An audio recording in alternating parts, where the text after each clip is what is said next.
DFTFringe by Dale Eason runs on Windows only. It's open source, so you can get the source code on GitHub. To download the latest DFTFringe installer, there's a link on my Bath webpage shown here. I'm using DFTFringe version 4.0, which is the latest as of this moment, but it shouldn't matter much as the basics don't change. This is a quick start guide, including only the most critical features. More advanced features are found in other videos. So first, let's quickly notice the 5 tabs at the top, which I'll point out several times, and the 4 tabs on the right. The tabs are sort of your workflow left to right and top to bottom at the same time. You'll see what I mean in a minute. Step 1 is to do configuration mirror, but we're going to skip that until later because we can, and to see what happens if you forget that step. So instead we will start by loading an interferogram or igram, which is a photo of fringes. Don't alter your images in any way. For example, don't crop them or adjust the contrast before loading them into DFTFringe. So click this red button here and navigate to your photo. Okay, so this is the first problem. You see this green bar here moving across slowly? That's a feature I strongly recommend disabling. It's called Auto Trace on Load. You can see it's not checked visually, but there are a few minor bugs like this, where the settings you see do not reflect reality. We do not want this feature, so I'm going to click this box twice to definitely turn it off. Close DFTFringe and open it again. Okay, let's start over and open the photo again. This time it doesn't do the auto trace. Later I'll show you a critical feature on this screen to help you check your igram, but for now I just want to show you the minimum. Notice that we are on the leftmost tab, igram, and the topmost tab, interferogram tools. This happens automatically when you load an igram. Now we click on the left edge of the mirror and drag to the right side of the mirror. Drag up or down to center this circle over your mirror. Notice the circle is green. Dale recommends white, so let's change that now. Do Configuration, Preferences. Change this color to white. Yes, it's already white. This is another example where the GUI doesn't match up with the internal value of the program. In all cases, if you just change it to what you want, it will work and the setting will be remembered going forward. Anyway, Dale likes yellow here, but I like white. Change the line width to 5. Change the style to dashed, and set the opacity to 30%. Lower opacity means higher transparency. You want to be able to see the edge of the mirror through the lines. These are mostly Dale's recommendations. Click Apply and close the window. Next, click the Edge Zoom checkbox. We are zoomed in on the top, bottom, left, and right edges of the igram. Use the arrows on your keyboard to center the igram and use plus and minus on the number keypad to zoom in and out. Dale says ideally you want the edge of the igram in the center of the dashed line. I think I got it perfect on the top and bottom, but the left and right is a bit inside the igram. My circular mirror image on my camera is slightly elliptical. One cause of this distortion is if your igram isn't centered, but it looks perfect to me. Maybe my mirror is actually slightly elliptical. Anyway, I personally think it's better to be slightly inside the mirror than outside. If you ask DFTFringe to analyze empty space, you'll get something like this. Anyway, once you get this perfect, click Done. Oh wait, first I'm going to click Crop so you can see what that does, as Done also crops the image. Normally I never click Crop, as Done does it for me. Now notice we are on the second tab at the top and the second tab on the right side. What you see now is a two-dimensional Fourier transform of the image. You don't need to understand what that means. Click these up and down arrows to change the size of the center filter. You want it to filter out the DC component, which is in the center, that white spot in the center, but not filter out the data, which usually looks like 2 white circles. Here I am filtering out a bit too much. Dale usually has the blue circle just touching the data. I keep it normally more inside the data. Click Compute Surface. If your mirror is not spherical, if it is at least partway on its way to becoming parabolic, then you should always click Yes here. If your mirror is spherical, then you need to watch my more advanced video that talks about how to know if the wavefront is inverted. Once you click yes, you will not be asked again without restarting DFTFringe. Wow, that's a lot of spherical aberration. Okay, let's fix that immediately. We never entered the mirror parameters, which we should have done initially, but I wanted to show you what happens if you forget.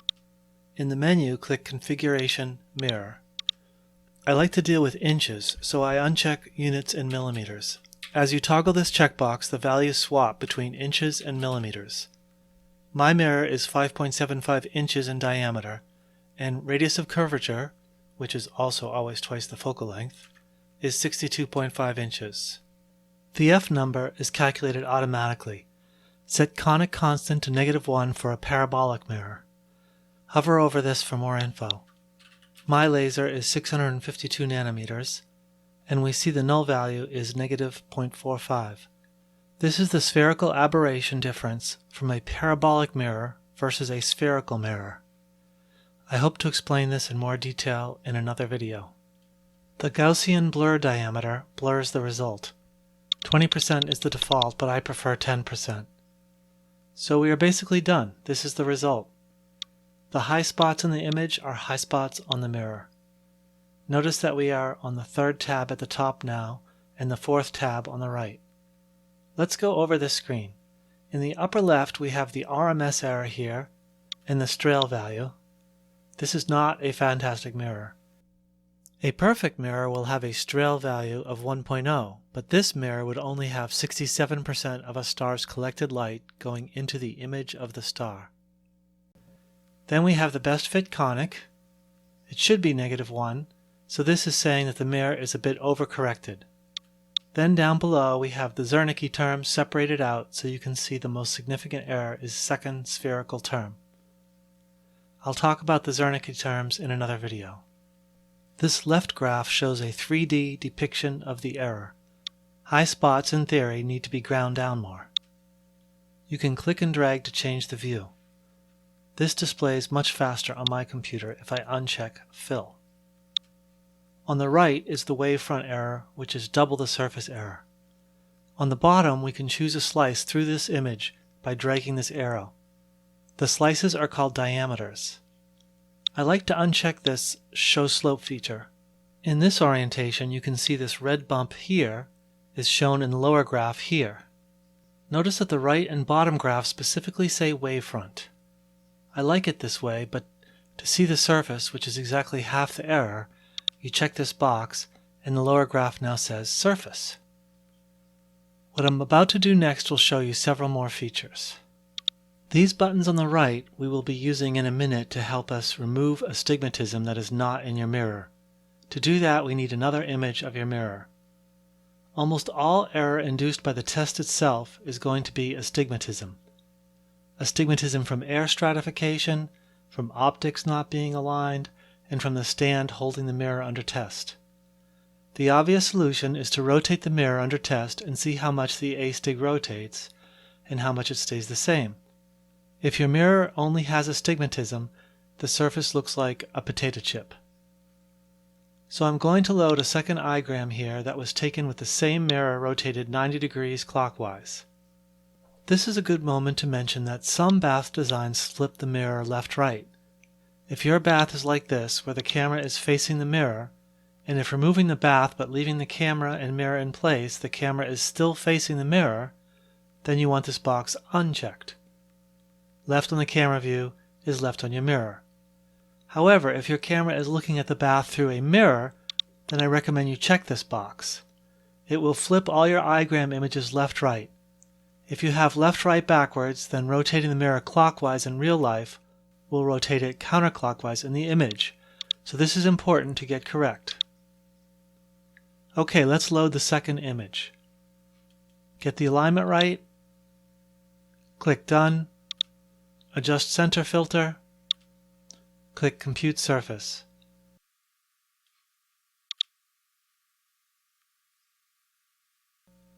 Notice on the right here, we now have two wavefronts. Don't confuse wavefronts with igrams. This top one is from the first igram I loaded, and the second one is the second igram. Notice how some of the patterns rotated 90 degrees clockwise. Original, rotated, original, rotated. If I select the top wavefront and then go to the igram tab, this image is not the first igram. This confused me the first time I played with this. This is the most recently loaded igram.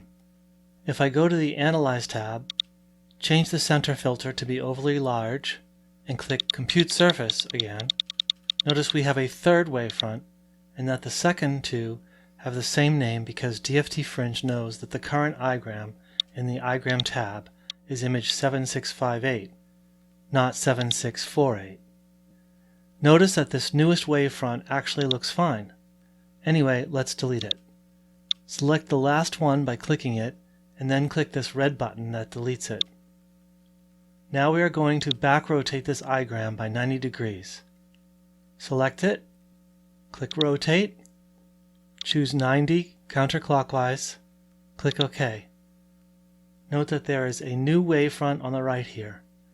I'm going to delete the unrotated one. And now let's compare these wavefronts using a feature I haven't shown you yet. I'm selecting All Wavefronts. Now I can compare the two wavefront files at different slices, also known as diameters. Okay, now I want to average these two, as we should be able to cancel out the Bath introduced astigmatism. So select both using Shift or Control key, and then click Average. You can see that the average diameter is labeled here as the cyan-colored part of this graph down here, and since we are averaging only two wavefronts, the average is always in the middle of the other two lines. I'm going to go back to showing only one diameter. If you wanted to, you could save this averaged wavefront at this point with File, Save Wavefront, and later you can read it in with this button here. One more important feature I want to show you lets you know if your images are overexposing enough to cause some clipping or distortion. Let's go back to the igram by clicking on this tab here. Remember, this is the most recently loaded igram. I'm going to click Show Original Color Image and then check Show Intensity Graph. Only do this on a cropped image. Now orient the arrow to point across the fringes, perpendicular to the fringes. It doesn't have to be exact. Now you should see a sine wave-like shape in either red, green, or blue. There's a bug in DFTFringe 4.0 where red and blue are backwards. Don't worry about that. This blue curve is actually red. What we are seeing here is the sine wave is high where the fringes are brighter red and low where the fringes are dark. These are the values from 0 to 255 of each pixel that we are slicing through. Anyway, this one looks pretty good with the tops of the sine waves not too flat. My camera is 14 bits per color per pixel, but when the image is converted to JPEG, they get converted down to 8 bits, and there is a gamma algorithm that does this. Typically, as you start to overexpose, the tops of these sine waves get flatter. Not really a huge deal. DFTFringe gets information not just at the peaks and valleys of brightness, but even a little bump here like this one will translate into a bump in the final wavefront. Let's look at an overexposed image. This image is severely overexposed in the red. The intensity graph is showing the blue color, actually red, but there's a bug in version 4, is hitting a ceiling. However, the red channel, actually blue, doesn't look too bad. Let's look at the entire image, just the red, green, and blue channels separately. Uncheck Show Original Color Image, and let's start with red. Wow, overexposed. Now try the green, which should be dark. Yep, too dark. Now blue. Not great, but better than the other channels. Ideally you would retake this photo, but you can get some results as is. So you can leave it on quote red unquote. Again, this is actually the blue channel. And if you click Done, it will use only the selected channel. If you leave it on auto, as I usually do, it will always choose the brightest channel. Okay, that's it for the quick start. To do a good job, you really want to average a few igrams at each mirror position. For example, 5 igrams at 0 degrees mirror rotation, 5 igrams at 45 rotation, 5 at 90, and 5 at 135. Create 4 average wavefronts for each of these 4 positions, and then use the test stand astig removal tool. I'll show that in another video. Links to all my bath videos are on my webpage at gr5.org/bath. I hope to have about 7 other videos on DFTFringe, most of which will be much shorter than this one. I sell very accurate and very inexpensive bath interferometer kits, and there's links for how to make them yourself on that page as well. You can either get the entire kit or just the parts you need. Good luck!